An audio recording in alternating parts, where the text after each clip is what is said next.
गृह मंत्री अमित शाह ने एक्स पर एक पोस्ट के द्वारा इस बात की सूचना दी है कि अब अगर किसी के साथ भी साइबर फ्रॉड होता है और वो 1930 या नेशनल साइबर पोर्टल पे कंप्लेन दर्ज कराते हैं तो उनका वह कंप्लेन ऑटोमेटिकली E0 FIR में कन्वर्ट हो जाएगा और विक्टिम से संबंधित साइबर थाने को ट्रांसफर कर दिया जाएगा। इस पूरी व्यवस्था को समझने से पहले आपको इस बात की जानकारी होनी चाहिए कि 0 FIR क्या होता है। थाना जब अपने क्षेत्राधिकार या जुरिस्डिक्शन के बाहर घटित किसी घटना के संबंध में FIR दर्ज करता है तो इसे ही कहा जाता है 0 FIR। 0 FIR दर्ज करने के बाद वह मामला संबंधित थाने को ट्रांसफर कर दिया जाता है जिसके क्षेत्राधिकार का वह मामला है या वह घटना घटी है। उस थाने को जब 0 FIR प्राप्त होता है तो वह उस 0 FIR को रेगुलर FIR में तब्दील करके आगे की कार्रवाई करता है। तो अब सवाल उठता है कि E0 FIR क्या है। जब भी कोई साइबर फ्रॉड होता है तो विक्टिम जो है वह 1930 पे कॉल करके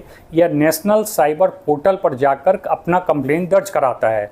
अब 1930 या नेशनल साइबर पोर्टल जो है वह एक नोडल ऑफिस की तरह काम करता है। जहां पर मामला दर्ज हुआ उसके बाद उसे विक्टिम से संबंधित साइबर थाने में ट्रांसफर कर दिया जाता है। संबंधित साइबर थाना जो है वह प्रिलिमिनरी इंक्वायरी करता है या फिर FIR दर्ज करता है और फिर आगे की कानूनी कार्रवाई को अंजाम दिया जाता है। लेकिन यहाँ पर समस्या यह आ रही थी कि जब भी 1930 या नेशनल साइबर पोर्टल पे कंप्लेन दर्ज करवाया जाता था उसके बाद यह कंप्लेन विक्टिम से संबंधित थाने में पहुंचते पहुंचते काफी समय लग जाता था। कंप्लेन मिलने पर भी प्रिलिमिनरी इंक्वायरी के नाम पर मामले को काफी समय तक लटका दिया जाता था या फिर FIR करने में नानुकुर की जाती थी। इन्हीं सब समस्याओं को दूर करने के लिए अब यह व्यवस्था की गई है कि जब भी आप कंप्लेन दर्ज करेंगे 1930 या नेशनल साइबर पोर्टल पे तो वह ऑटोमेटिक रूप से E0 FIR में कन्वर्ट हो जाएगा और विक्टिम से संबंधित थाने में चला जाएगा जहां तुरंत उसे रेगुलर FIR में कन्वर्ट करके आगे की कानूनी कार्रवाई की जाएगी। इससे न सिर्फ समय का बचत होगा बल्कि विक्टिम को भी कम परेशानियों का सामना करना पड़ेगा।